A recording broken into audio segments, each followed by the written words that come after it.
Hello, I'm from the Australian Government. As you may have noticed, we're in the process of transitioning to authoritarianism. Don't worry, you don't need to do anything. In fact, doing and saying nothing will greatly assist us in this process. For guidance, just look to the Labor Party. Sadly, not everyone knows how to be a quiet Australian. That's why, to ensure a smooth transition to authoritarianism, we're launching a new initiative. Introducing the Quiet Australia Policy. Under the Quiet Australia Policy, Australia will be home only to quiet people, such as quiet whistleblowers, because we're prosecuting all the loud ones who expose our shit fuckery, like how we abuse the tax system and defraud our neighbours, commit war crimes and spy on all of you. We'll also have quiet journalists, because the ones who do their job by publishing those leaks will get their asses raided or thrown in jail to please our masters, because journalists aren't above the law, except when they publish what we leak to them for our political interests, in which case they are. A quiet FOI agency, where if you lodge a request, you get hello darkness, my old friend. Quiet charities, because if they dare to endorse a political party, we'll strip them of their tax-deductible status. And quiet corporations.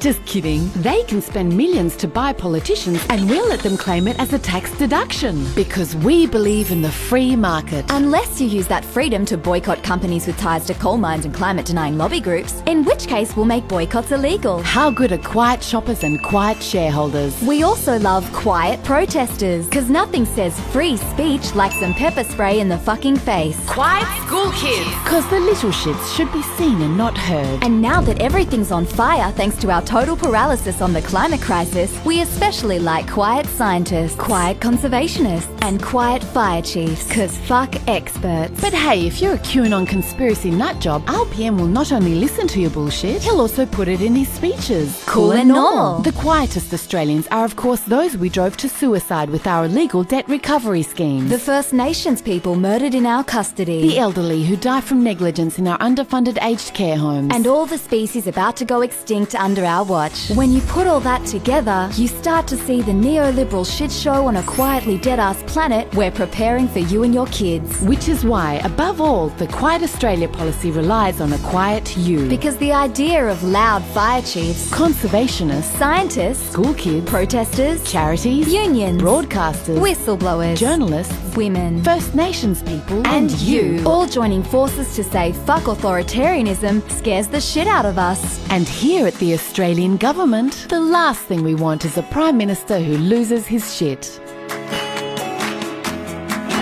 Authorised by the Department of Quiet Super.